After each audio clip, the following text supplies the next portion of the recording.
نحمده ونصلي على رسوله الكريم اما بعد فاعوذ بالله من الشيطان الرجيم بسم الله الرحمن الرحيم رب اشرح لي صدري ويسر لي امري واحلل عقدة من لساني يفقهوا قولي۔ چاشت کی نماز جو ہے اگرچہ فرض نہیں ہے، نفل ہے، لیکن اس کی حفاظت کرنی چاہیے۔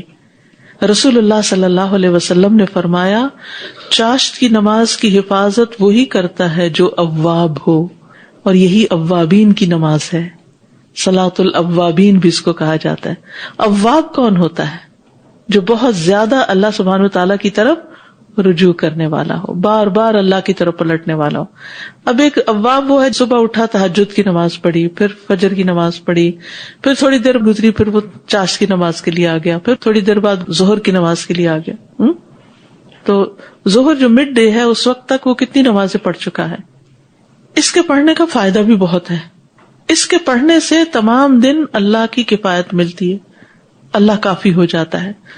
رسول اللہ صلی اللہ علیہ وسلم نے فرمایا، تمہارا رب فرماتا ہے، اے ابن آدم، کیا تم اس بات سے عاجز آ گئے ہو کہ تم دن کے ابتدائی حصے میں 4 رکعتیں پڑھو اور میں ان کے بدلے میں تمہارے دن کے آخر تک تمہاری کفایت کروں، تمہیں کافی ہو جاؤں، تمہارے سارے معاملات آسان ہو جائیں۔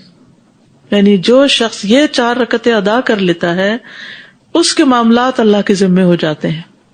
یوں لگتا ہے جیسے آپ نے سارا اپنا بوجھ اتار کے رکھ دیا، آف لوڈ ہو گئے، اب ہے کوئی ٹیک کیئر کرنے والا، وہ کر دے گا، ساری چیزیں ٹھیک ہو جائیں گی۔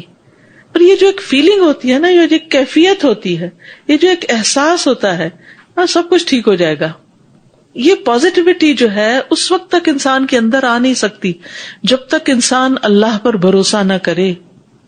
اور یہ بھروسہ خالی کہنے سے نہیں ہوتا، اس بھروسے سے پہلے کچھ کرنا بھی ہوتا ہے۔ عقل و توکل، آپ کچھ کرو اور پھر اپنے امور اللہ کے سپرد کر دو۔ پھر یاد رکھیے، یہ ابن آدم کے جوڑوں کا صدقہ ہے۔ جوڑوں کی بیماریوں اور تکلیفوں میں بہترین علاج ہے، یہ آزما کے دیکھیے اس کو۔ نبی صلی اللہ علیہ وسلم نے فرمایا، صبح ہوتی ہے تو ابن آدم کے جوڑ جوڑ پر صدقہ لازم ہو چکا ہوتا ہے، لازم ہو چکا، چنانچہ وہ جس سے ملے اس کو سلام کہے تو صدقہ ہے، اس کا نیکی کا حکم دینا صدقہ ہے، اس کا برائی سے روکنا صدقہ ہے، اس کا راستے سے اذیت والی چیز دور کرنا صدقہ ہے، اور اپنی اہلیہ سے ہم بستر ہونا صدقہ ہے۔ اور ان سب سے چاشت کی 2 رکعتیں کفایت کرتی ہیں۔ یعنی اگر ان میں سے کوئی اور نیکی کا کام نہیں ہو سکتا تو چاشت کی 2 رکعتیں جو ہیں یہ سب صدقوں کو پورا کر دیں گی، جوڑ جوڑ کا صدقہ ادا ہو جائے گا۔ بعض اوقات ایک انسان صرف اکیلا گھر میں ہے، کوئی ہے ہی نہیں اس کے پاس، وہ کس کو سلام کرے، کس کو نیکی کا حکم دے، کس کو برائی سے روکے، کون سی راستے سے اذیت والی چیز دور کرے؟ تو اب کیا کرے؟ کسی کو بھی اللہ نے محروم نہیں کیا۔ 2 رکعتیں چاشت کی نماز، تو اپنے بدن کا روز صدقہ۔ ہمارے ہاں عموماً کیا رواج ہے؟ صدقے کا بکرا، جان کا صدقہ کیا ہے؟ بکرا۔ تو یہاں جان کا صدقہ کیا ہے؟ جان ہے، ذرا جان لگاؤ، 2 رکعت پڑھ لو۔ دیکھیے نبی صلی اللہ علیہ وسلم کی سنت کیا ہے، مجھے ذرا بتائیے کہ کوئی بیمار پڑا تو آپ نے بکرا صدقہ کیا، یا کوئی برا خواب دیکھا تو حکم دیا کہ بکرا قربان کرو؟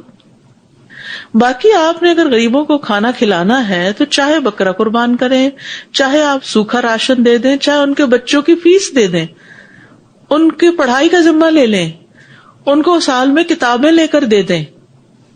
بے شمار طریقے ہیں صدقہ کرنے کے، لیکن ہمارے ہاں صدقے کا ایک ہی طریقہ ہے، اور وہ ہے بکرا قربان کرو، اور وہ بھی کالا ہو۔ میں نہیں کہتی کہ کوئی جو بکرا کرتا ہے تو اس کو کوئی فائدہ نہیں، ٹھیک ہے، صدقے کی ایک قسم ہے، غریبوں کو کھانا کھلانا، کر لیجئے، لیکن اس کو لازم کر لینا اور اس کے سوا سمجھنا کہ بلا ٹالی نہیں سکتی جب تک بکرا نہیں ہوگا، تو یہ کانسیپٹ غلط ہے۔ ہر صدقہ بلا ٹالتا ہے، کوئی بھی چیز کر لیجئے، اور اس وقت یہ دیکھیے کہ آپ کے قریب کس کو کس چیز کی ضرورت ہے۔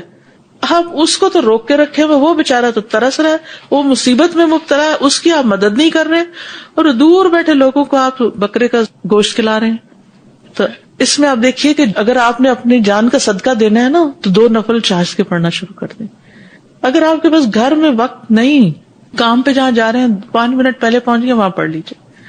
کنوینئنٹ تو یہ ہے کہ جب آپ اسکول کے لیے تیار ہو رہے ہوں تو وضو بھی کر رہے ہیں, تیار ہو رہے ہیں, صاف ستھرے کپڑے پہن لیں, تو اس حال میں انسان جب نفل پڑھتا ہے تو بہت سکون آتا ہے بنسبت اس کے کہ آپ کچن میں کھانا وانا پکا کے میلے کپڑوں کے ساتھ نفل پڑھیں. چلے نہ ہونے سے تو وہ بھی بہتر.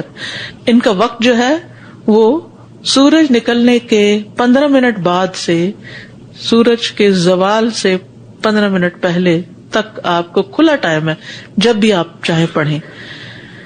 اور نبی صلی اللہ علیہ وسلم نے اس کی تاکید بھی کی. ابو ہریرہ کہتے ہیں کہ مجھے میرے خلیل نبی صلی اللہ علیہ وسلم نے 3 چیزوں کی وصیت کی ہے کہ میں موت سے پہلے ان کو ہرگز نہ چھوڑوں. ہر مہینے میں 3 روزے, چاشت کی نماز اور سونے سے پہلے وتر کی ادائیگی. افضل وقت وہ ہے جب اونٹوں کے بچوں کے پاؤں گرم ہونے لگے, یعنی جب دھوپ خوب نکل آئے, یعنی گرمی ہو جائے. یعنی آپ صلی اللہ علیہ وسلم نے چونکہ وہاں کے حساب سے بات بتائی تو ہمیں اس کا پھر خود اندازہ کر لینا چاہیے.